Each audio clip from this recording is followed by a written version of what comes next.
Salut à tous les amis, c'est Maxime et Mathias et bienvenue sur la chaîne The Little Things. Alors aujourd'hui on va vous faire une petite vidéo sur notre mascotte de la chaîne, Freya. Vous l'avez peut-être vue à la Coupe de France Reptile de cette année. Vous pouvez donc, pour ceux qui nous suivent depuis un petit moment, savoir qu'elle est borgne, donc on va vous expliquer un petit peu d'où ça pourrait venir, nous comment on la maintient, on va dire semi-sauvetage qu'on a fait avec elle. Donc restez connectés, le petit like, l'abonnement c'est pas déjà fait, le commentaire bien sûr, c'est parti.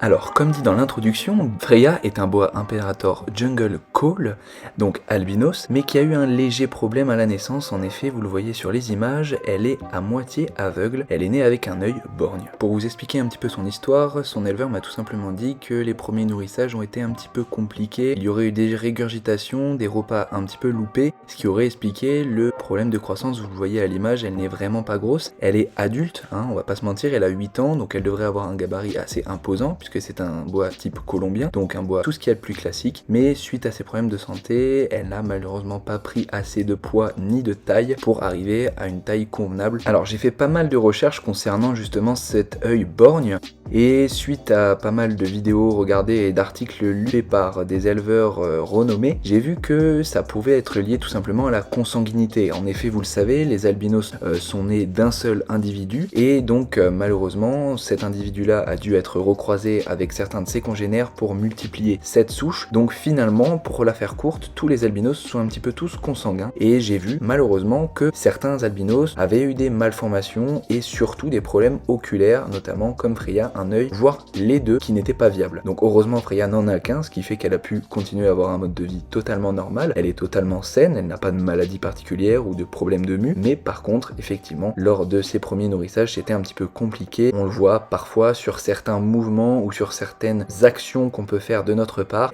Si c'est du côté de l'œil borgne, elle peut être un petit peu réticente, en tout cas au début. Maintenant bien sûr elle nous connaît, vous le voyez en manipulation, elle est absolument adorable, elle ne bouge pas, elle n'a jamais soufflé ou essayé d'attaquer qui que ce soit, à part quand on la touche après manger, mais ça on peut la comprendre. Vous avez dû aussi peut-être vous faire la remarque qu'elle est sur alaise au niveau de son substrat, donc c'est des alaises pour chiots tout simplement. J'aurais aussi pu la mettre sur du journal par exemple, mais les alaises sont bien plus absorbantes, et donc pour ses besoins et notamment les urines, c'est vachement plus pratique à nettoyer. Effectivement, elle doit être sur un substrat neutre, puisque parfois, notamment lors de la mue ou après manger, son œil peut un petit peu couler. Je ne saurais pas vous dire ce que c'est exactement, sûrement du liquide lacrymal je pense, qui donc fait que ça colle au substrat, et ça peut lui faire avec la poussière de certains substrats notamment, ou alors avec des copeaux, tout simplement des croûtes qui vont je pense la gêner, et puis bon, on va pas risquer l'infection.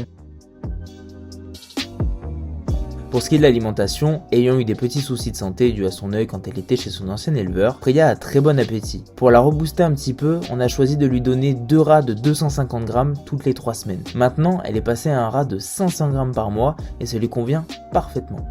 Elle a très bon appétit et chasse totalement normalement, malgré son œil. Il ne faut pas y laisser les doigts. Depuis que nous l'avons recueillie, en avril 2025, elle a presque triplé de poids et pris au moins 15 cm. Elle n'était qu'à 1,05 kg en avril. Aujourd'hui, un peu moins d'un an après, elle est à presque 5 kg. Et franchement, j'appelle ça une belle prise de masse. Bien sûr, elle ne sera jamais à 15 ou 20 kg comme certains boas de son âge avec les soucis qu'elle a eu plus jeune, mais on est confiant sur le fait qu'elle finira ses jours heureuse et avec un gabarit acceptable grâce à nous.